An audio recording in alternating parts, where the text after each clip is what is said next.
Hey everybody, Stippling Vaughn. Today we're not going to be talking about a crowdfunding comic.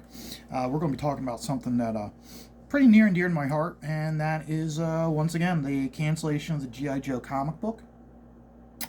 Uh, G.I. Joe and Star Wars comics were, you could say, my gateway drug into superhero comics. Um, First was Star Wars, then G.I. Joe. I didn't get each title monthly it was basically because I didn't have the ability to. It wasn't until they put in a mini market up at the end of my street that I was able to start getting G.I. Joe and Star Wars on a monthly basis. Prior to that, it was or on Sunday mornings when I go with my father so he could buy us like to the newspaper stand store, and he'd get like his like 8 newspapers, and he'd let me pick out a comic book. This G.I. Joe comic I got not from the newsstand store, probably from like a Toys R Us or someplace like that. But I liked it, and I read it a lot. You can see that it is severely dog-eared, and it's not in the best of condition. Okay, but it's still my favorite. Very first time I went to the Baltimore Comic Con and Herb Trimpe and Bob McLeod were both there. So I went and got them to sign this. And both gentlemen, when I had them sign it, I flat out told them, I said, "You're signing my childhood." Herb, I actually have a photograph. It's available, as you can see, on Facebook, of me with Herb holding this. And Herb gave me my childhood. G.I. Joe was really became my favorite toy and action line.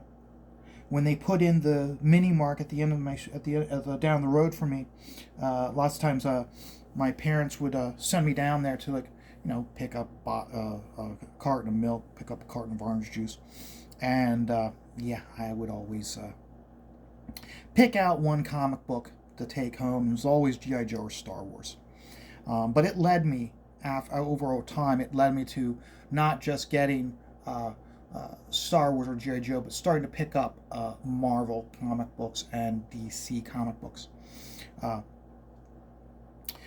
We all know, anybody who's a G.I. Joe fan knows that the first round of action figures, they use the same body mold. Okay, Stalker, Grunt had the exact same body mold, they just changed their heads. Flash and Grand Slam had the exact same body mold, except for they had different heads. In fact, Grand Slam had Grunt's head, and then Steeler had Flash's head, but just had a different body mold. They utilized the body molds and just interchanged them as much as they could. And they only had about, I think it was like 6 different heads when the very first line was released. But it was successful enough that when they did Phase 2 and they introduced Grunt, Snowjob, Airborne, they all had different body molds. And Wave 2 was really when G.I. Joe started to become popular. That's when a lot of my friends started getting G.I. Joe and being open over the fact that they were buying G.I. Joe. I was the only one who was really open about buying G.I. Joe when it was just Wave 1.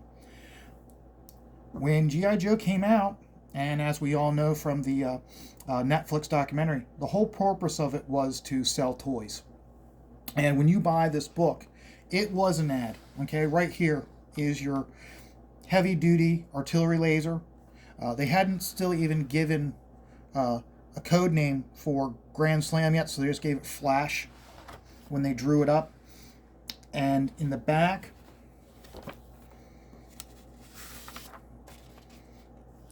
they had the Vamp with Clutch, and they had the Wombat with Steeler, and then lastly, I don't want to spend much time, they had the advertisement for all the Joes. So when you got done reading the comic book, they were telling you, hey, if you like the comic book, why don't you buy the action figures so you can reenact the comic book or tell your own stories, okay?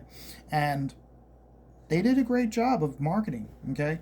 The comic book sold the toy, and as a result, they continued with the comic book. And I'm only going to be showing you every 10th issue. I don't have all the issues, all 10. I only have like, you'll see what I'm saying. But and when they continued the story, Larry focused on Snake Eyes. He became the superstar of the comic book. Scarlet and Stalker, they really also became the co-stars to Snake Eyes. He was always giving you hints and going into the backstory of Snake Eyes. When you really started to learn something about Scarlet or Snake Eyes, or Scarlet or Stalker, is always in conjunction to their history with Snake Eyes. As time went on, they introduced more characters. By this time, they had introduced Wave 2 with Grunt, Wild Bill, but they still were utilizing the original characters. And Larry was very good at being able to slowly blend them in over time. When he first introduced the first wave, the second wave, it was right off the bat. He introduced Doc, Snow Job, Airborne, Gung Ho. But then over time, over the next 5 issues, he introduced Ace and Torpedo.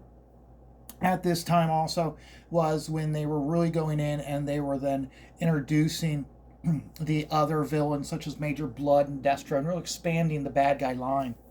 Up until this point, whenever I bought a G.I. Joe action figure, I was really still utilizing them along my Star Wars figures, and I had them as the G.I. Joes were the elite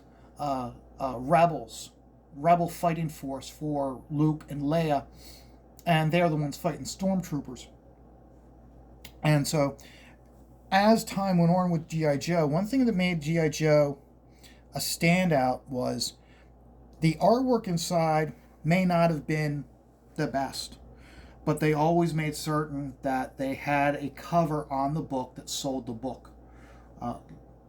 You have Mike Zeck is the artist who's most known for doing G.I. Joe covers, and he was very dynamic in how he did his covers. And he jokes that the reason why I got the book was got the gig was because he was very good at drawing guns, and he was very good at drawing guns. It wasn't just how well he drew the guns, though. He was very good at doing very dynamic action scenes, and that would really sell the book. At this point in the issue 40, Larry came up with the concept of doing Cobra Island.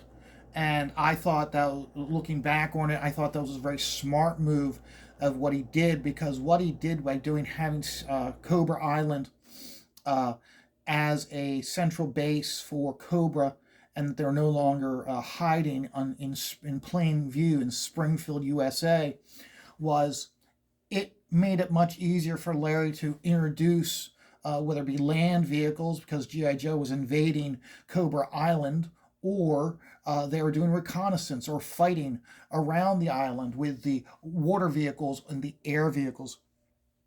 It was a very easy way for Larry to be able to I got to do another water story to sell this water toy. Here we go. We're back to Cobra Island. We need to do we have an air battle. Okay, we're going to have an air battle. We're going to have it around Cobra Island. It was very quick and easy for him to do that. One thing about the original series with the toys coming out was it gave Larry the chance to really bounce around to different areas, but it also pushed Larry because he was, okay, where's the new action figure? Where's the new toy? And it really pushed him storytelling wise. By issue 50, they'd have completely abandoned Springfield, and the toy line was really getting extravagant. But Larry still was very good at keeping the original Joes. When he'd have his big stories such as this, he'd be like, okay, we're coming in from three angles, and he'd have a page devoted to who was on the fighting force from the right, who was the fighting force from the left, and who was the fighting force from the rear. And it was the artist's job to draw every single member of the G.I. Joe fighting force coming on one of those fronts.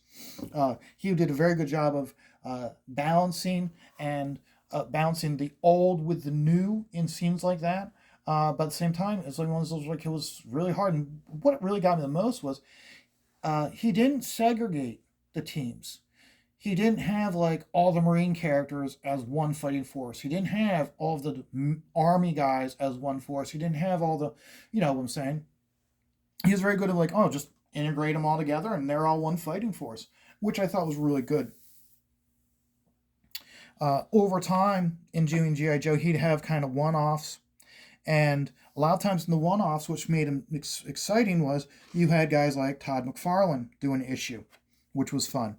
And still, when they would do it, they would make certain that they tried to give, in scenes like this, they might have used a regular Army Jeep, but overall, they still made certain that they were pushing the G.I. Joe toys. It's something that was lost when they got into doing IDW. A lot of times it was easier just to do an Humvee instead of using one of the original G.I. Joe vehicles. Another time they had one off where they had Tom Palmer do it, and they used this issue. They introduced a whole bunch of Joes all at once just for this issue, and many of those characters you really didn't see again, but it sold the issue and it was selling the toy. And again, I've got this signed by, it was inked by Bob McLeod, so I had him work on it. And towards the end of G.I. Joe, Larry got to the point where he went to Hasbro, which was easy for him to do because remember, he was also doing the dossiers of all the different G.I. Joe characters. So they'd send him all the character designs, say these are the ones we're being improving for the next wave. He'd do the dossier, send them back to Connecticut and get the approval. So he knew all the characters. So it was easy for him to go to Marvel and go to Hasbro at the same time and go, look, I've got so many freaking characters. And some of these characters I've never used, or I've just used them as a face in the background. We've never done any development on them.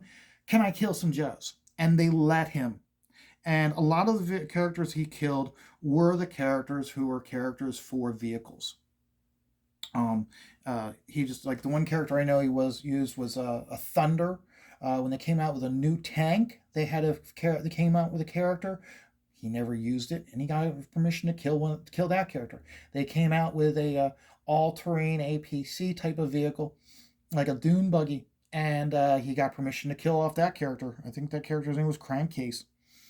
Eventually, though, it was right around this time.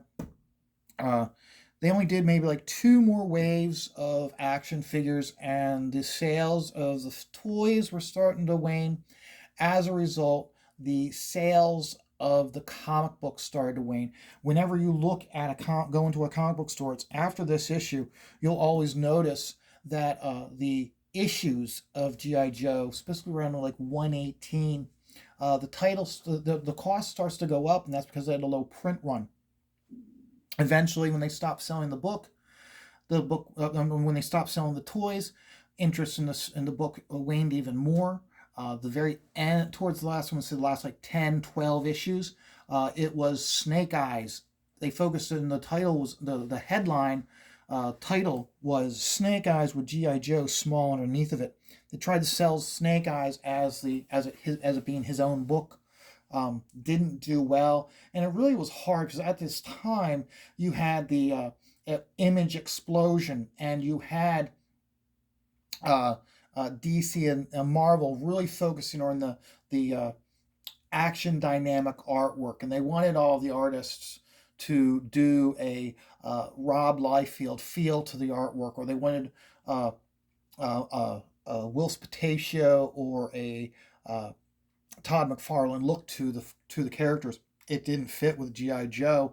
As a result, the sales lagged anymore, and they finally discontinued. I don't have it, but one of the issue I did read was the final issue of G.I. Joe, where the one character that they'd helped defect from Cobra and his family, his oldest son wanted to join the military, and his father talked to him and said, before you do, you should need to write a letter to Snake Eyes about why you want to do this. And he wrote a heartfelt letter to Snake Eyes, and the letter was never delivered. It showed the very last panel or last page showed a empty fence surrounding nothing in the desert with a padlock on a chain that was just like barely hanging on because it had been there for so long. Either was GI Joe kaput? Did they move on? It was very he was very it was very nice in how he did it, very respectful, saying basically, is GI Joe disbanded or did they just relocate and we don't know? Just continue the fight. The title was over, and that was it for GI Joe. Like I said, they weren't selling the toys anymore, so it made sense to just discontinue the book if the book wasn't doing well. Um, in the uh, roughly in the 2000s, I think it was around 2001, 2002, Image got the licensing rights to G.I. Joe, and they came out with their title. And their version of G.I. Joe was, they did not use Larry Hama at all. They used Blaylock to do the title. It was a nice, refreshing look and feel to it. It had Scott Campbell doing the covers. The interior artwork was bad, but let's be honest, G.I. Joe was never a superstar artist book. It was always a journeyman book to prove yourself, so you can get a better book and get a more higher, more glamorous book. But it lasted long enough that they got to issue 20, which enabled them to do the setup for the silent issue that Larry had made famous with Snake Eyes when they introduced Storm Shadow. And the very last image, of course, being we see Snake Eyes and Storm Shadow have the exact same tattoo on their forearm. Again, very quickly after Image, it spent a very short period of time with Devil's Due, but it didn't last long. Most likely, I would personally suspect that because this is what Image did a lot of, they would get the licensing rights for properties such as G.I. Joe. They would get it for Thundercats, Battle of the Planets. They would have these great, awesome, quick runs on the title to make money, most likely also so they could make a profit on top of the licensing rights, knowing that not to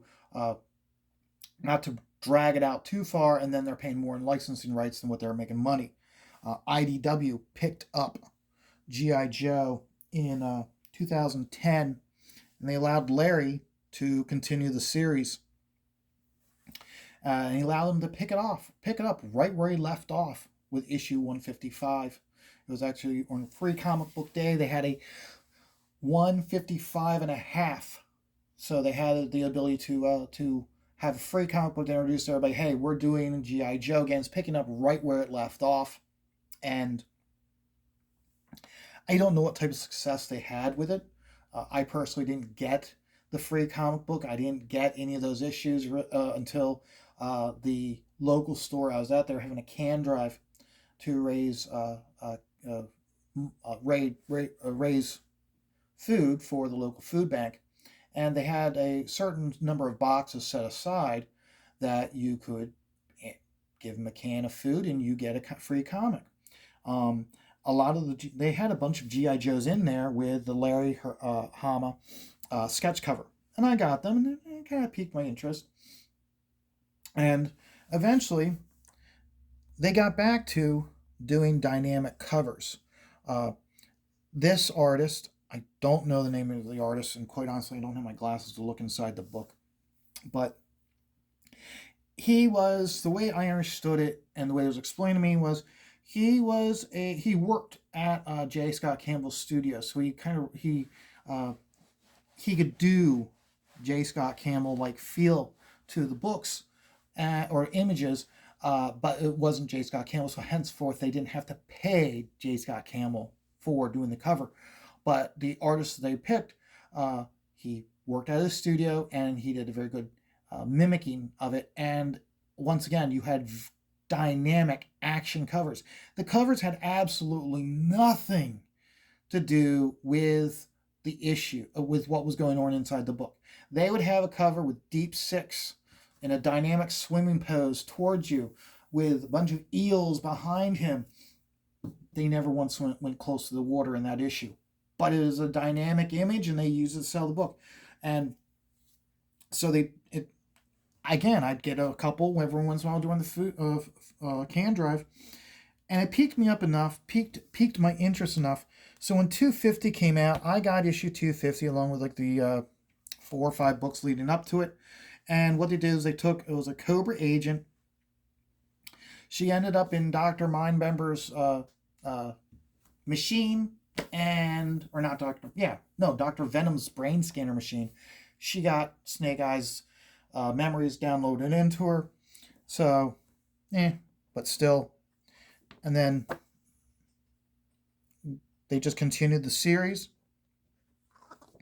And until they've made the announcement. And here's where Shane Davis made a remark about where they dropped the ball. Because, let's be honest, it doesn't make sense for you to have a license like this, and if you create any characters, such as a new female version of Snake Eyes, that's a property of Hasbro. IDW doesn't get that property. And by the time they were doing this book, they all of a sudden were introducing and developing new G.I. Joes. They had a black woman with her arm amputated, so she had a bionic hand, and she was named Sherlock. They introduced another female character, and they introduced a Muslim G.I. Joe character. And again, I was kind of like, well, funny, woke. Yeah, of course you're going to be developing characters like that instead of really utilizing the characters you already have.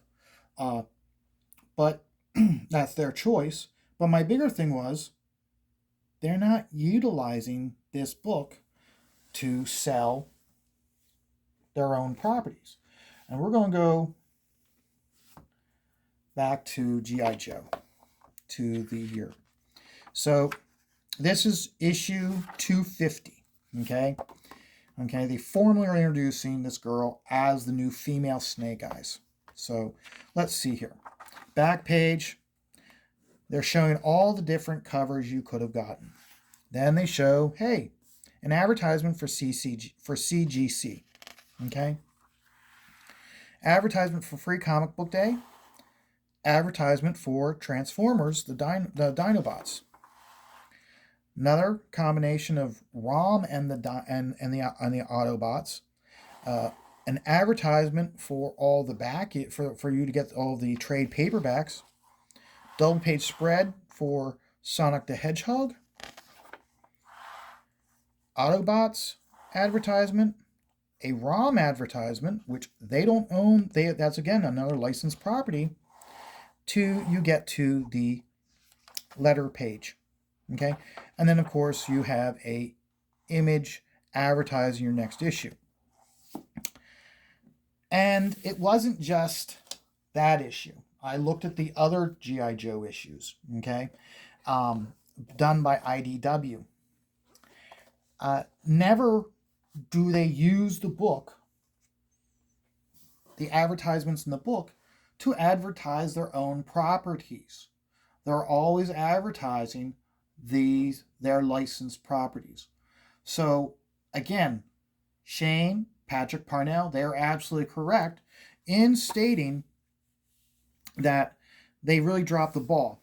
Okay, they weren't utilized. They were, instead of doing crossovers with their properties, using this to advertise their own properties, or using G.I. Joe to do a crossover with their own properties. They're just continuing to have G.I. Joe and Transformers crossover, a My Little Pony and Transformers crossover, a Ghostbusters and Star Trek crossover. I'm sorry, it's like, yeah, if you're going to be doing a G.I. Joe book, you got to utilize it, okay? Create your own military comic book and have them and flat out, okay, this is your military comic book. This is Sigma Pi, and guest starring G.I. Joe, or guest starring, they're going up against the threat of Cobra. Do something so you can help generate your own IP without having to pay constantly all the money going to the other company, or go to the owner of the licensee. So that is my review moving forward, whoever gets the IP, I don't know whether they should continue with Larry Hama doing the book. Um, Part of me says they should. Another part of me says that they should go with a whole new author. But then also with what we got going on these days, I feel strongly that Larry should continue to do the book. Larry does do, as long as Larry continues to do dynamic action, um, which what he was doing. I think Larry should do more dialogue in the story and dropping and not using so much military lingo. There's a couple issues that I read where it showed the characters and they were, it was a whole issue with them fighting Cobra, and all they're talking about is I need you here ASAP. I need the DMZ, and I need you here ACE. All the military jargon, you got pop smoke and da da da, all this stuff. And it's like, okay, I'm not watching a military movie, and even in military movies, they limit how much how much of that jargon they use.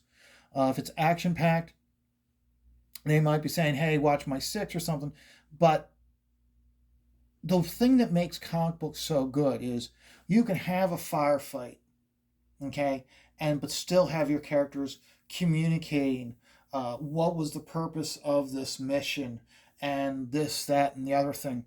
And I wish that Larry would be doing more than that, than a whole issue of them or in military maneuvers and using strictly military jargon. In times it gets a little too overused, but that's me, okay? Again, this is my video, this is my opinion. Um, Whatever they do moving forward, um, I would definitely advise them to focus on the artwork. Larry does do a good story, but you got to focus on the artwork. They've had different, IDW has so many different variations of G.I. Joe come out. They did one story where Cobra won and G.I. Joe is now the Resistance. And quite honestly, I got one of those issues and just from, because it was in the can box, and I don't think I finished even a quarter of the book because the artwork was so bad. Any publisher needs to be looking at their product, and they flat out need to be asking, is the artwork strong enough to sell the book? Is this artist's style matching the book in its feel and in conveying the story? Because quite honestly, IDW really dropped the ball with a lot of, they had some pretty good concept ideas, but they always had really bad artwork. And they really need to get back to the basics.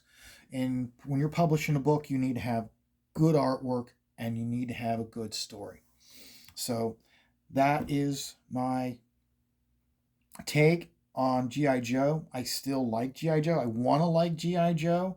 But quite honestly, like I said, when IDW came back out, I really wasn't getting G.I. Joe. It wasn't until the end I really started. I was like, you know what? Let's go back to it. I'm not buying my money. I'm not spending any of my money or in DC and Marvel. So it didn't really cost me anything to have them add G.I. Joe to my pull list. Because honestly, I think this book and maybe one other a month is the only thing on my pull list. And it's one of those where like, this book's going to be discontinued. And I'm not really sad about it. Moving forward, I hope that G.I. Joe is able to find a new home with a new publisher. I think also where IDW really dropped the ball is last year they really started re-releasing action figures. They have a line that comes out through Walmart, and they have a line a special line of reimagined, remodeled through Target. And they really should have been having their stories highlight those characters that are being re-released. And they should have gone even one step further, and they should have had, okay, again, not our property. Not our property. Why not utilize this space? Okay. Why not utilize this space for an advertisement for those toys? Show that you are that the whole purpose of this book is still there. That you're utilizing this book to sell the toys, to bring awareness. Because remember, what made G.I. Joe so successful as a comic book was because they're using the advertising space on TV, not to sell the toy, but to sell the comic book, and the comic book sold the toy. I mean, pretty straightforward, pretty simple, and IDW dropped the ball. So enjoy, have fun, until I show you another image, a new video on stippling. So till then, take life one dot at a time.